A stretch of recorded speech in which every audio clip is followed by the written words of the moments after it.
বিকেলের নাস্তা কিংবা অতিথি আপ্যায়নের জন্য ঝটপট একটি নাস্তার রেসিপি তৈরি করে দেখাবো। আজকে তৈরি করছি চিকেন প্যাটিস রেসিপি। এটা খেতে অনেক বেশি সুস্বাদু আর অনেক বেশি ক্রিস্পি হয়। আশা করি ভিডিওটি ভালো লাগবে। ভিডিওর শুরুতে একটি লাইক দিয়ে দেখা শুরু করবেন। একটি বাটিতে নিয়ে নিব 1.5 কাপ পরিমাণ আটা। আপনার চাইলে ময়দাও নিতে পারেন। 1/4 চা চামচ পরিমাণ কালো জিরা এবং আস্ত জিরা। দিয়ে দিব স্বাদমতো লবণ এবং 1 টেবিল চামচ পরিমাণ ঘি। ঘিয়ের পরিবর্তে তেলও নিতে পারেন। এখন সবগুলো উপকরণ ভালো করে মিশিয়ে নিচ্ছি। মেশানো হয়ে গেলে নর্মাল টেম্পারেচারে থাকা পানি দিয়ে একটি সফট ডো বানিয়ে নিব।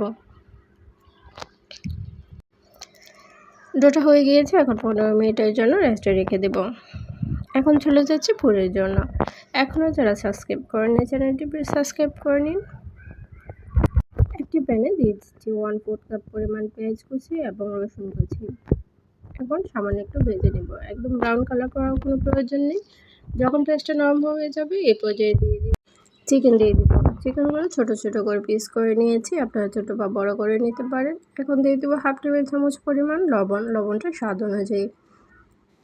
দিয়ে দিব 1/4 চা চামচ পরিমাণ চিলি ফ্লেক্স এবং 1/2 টেবিল চামচ পরিমাণ জিরে গুঁড়ো, হলুদ গুঁড়ো, মরিচ গুঁড়ো।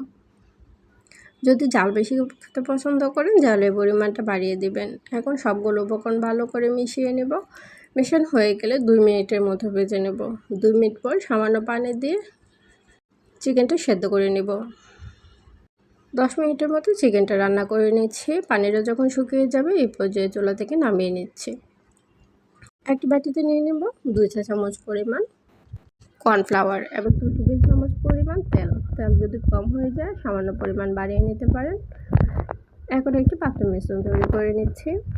এদিকে 15 মিনিটের ডোটাও হয়ে গিয়েছে। এখন 4 ভাগ করে নিচ্ছি। আপনারা ছোট বা বড় করে নিতে পারেন। একটি বড় সাইজে পাতলা রুটি বানিয়ে নেব।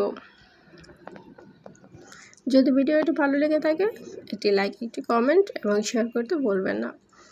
রুটিটা হয়ে গিয়েছে। এখন পাতলা যে মিশ্রণটা রেডি করে রেখেছিলাম সেটা দিয়ে দিব। সেটা দিয়ে উপর থেকে আরও একটি রুটি সিল করে নেব। এভাবে করে 4টি রুটি দিয়ে দিব। 4টি রুটি হয়ে গিয়েছে। এখন উপর থেকে আরও সামান্য পরিমাণ কর্নফ্লাওয়ার মিশ্রণ দিয়ে একটি রোল করে নেব।